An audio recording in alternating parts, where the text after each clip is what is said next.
Sejarah perpecahan Cekoslowakia. Halo, aku Hani. Sekarang kita akan bahas perpecahan Cekoslowakia. Yang akan kita bahas: 1. Awal mula Republik Cekoslowakia. 2. Latar belakang perpecahan Cekoslowakia. 3. Faktor-faktor perpecahan Cekoslowakia. Dan 4. Dampak dari perpecahan Cekoslowakia. Awal mula Republik Cekoslowakia.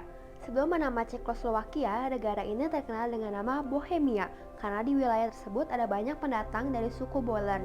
Di tahun 1917, terjadi pertemuan di Petersburg, Pennsylvania, di mana Thomas Masak, wakil Ceko, menandatangani perjanjian tersebut. Perjanjian itu mendorong penyatuan negara Czechia dan Slovakia menjadi Cekoslowakia yang resmi berdiri pada Oktober 1918. Cekoslowakia berbentuk republik dan memiliki pusat pemerintahan di Praha. Nama Cekoslowakia diambil dari dua etnis setempat, yaitu etnis Ceko atau Bohemia yang berada di sebelah barat dan etnis Slovak yang mendominasi wilayah timur. Sebelum menjadi negara merdeka, wilayah Cekoslowakia menjadi negara tempat membuat senjata dan menjadi gudang senjata setelah Perang Dunia I dan Perang Dunia II. Seiring perjalanannya sebagai sebuah negara, di tahun 1948 sampai 1989, Cekoslowakia pun menjadi republik yang berpaham komunis. Selanjutnya, kita akan melihat dari gambaran Republik Cekoslowakia. Gambarannya seperti ini. Latar belakang perpecahan Cekoslowakia.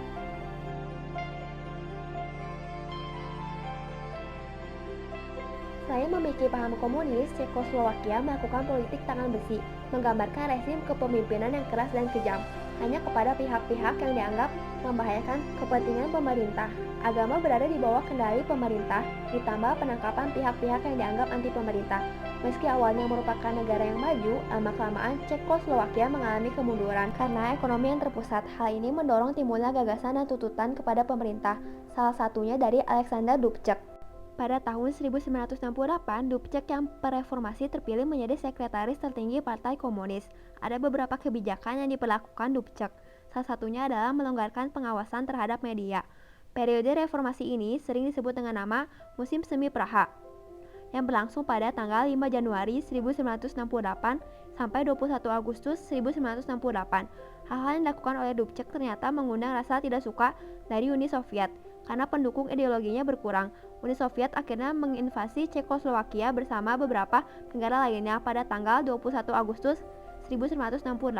Pasca invasi yang dilakukan oleh Uni Soviet, pasukan Uni Soviet masih ditempatkan di Cekoslowakia guna mengawasi pergerakan Cekoslowakia. Dubček yang menjadi kepala negara tidak bebas untuk melakukan sesuatu dan akhirnya mundur pada 1969. Kepemimpinannya digantikan oleh Gustav Husak yang pro-komunis.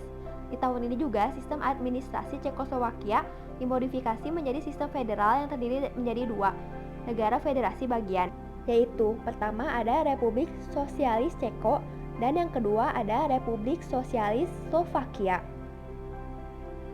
Dan yang di kanan bawah itu adalah gambaran dari Gustav Husak. Pada tahun 1989 terjadi demonstrasi yang disusul tekanan dari rakyat untuk melakukan reformasi politik. Sadar apabila dengan melawan demonstran hanya akan mematik permasalahan yang lebih besar, pemerintah Cekoslowakia akhirnya melunak dan mengizinkan pembentukan pemerintahan koalisi dengan kubu oposisi non-komunis. Pada tahun 1990, Cekoslowakia menjalani pemilu multipartai untuk pertama kalinya dan membawa Havel kembali terpilih sebagai presiden. Sistem ekonomi terpusat ala komunis tak lagi dijalankan. Media diberi hak seluas-luasnya dalam hal pemberitaan embel-embel. Sosialis dalam nama negara pun dihilangkan. Revolusi ini ternyata menimbulkan perdebatan di dalam parlemen Ceko dan Slovakia hingga akhirnya pada 1 Januari 1993 kedua negara memutuskan untuk pecah dan berdiri sendiri-sendiri. Di samping revolusi Bludru, penyebab lainnya adalah perpecahan dalam anggota parlemen karena ada yang mendukung adanya desentralisasi dan ada yang tidak setuju. Akibat pusat pemerintahan yang berada di kota Praha, anggota parlemen dari wilayah Slovakia tidak setuju karena dianggap tidak adil bagi wilayahnya. Faktor-faktor yang mempengaruhi perpisahan Cekoslovakia. 1. Perbedaan masyarakat dan infrastruktur antara kedua negara. 2. Ceko menganggap Slovakia sebagai beban, sedangkan Slovakia merasa dianaktirikan. 3. Setelah sistem komunis tumbang, kedua negara sepakat akan lebih berkembang jika keduanya menjadi negara yang terpisah.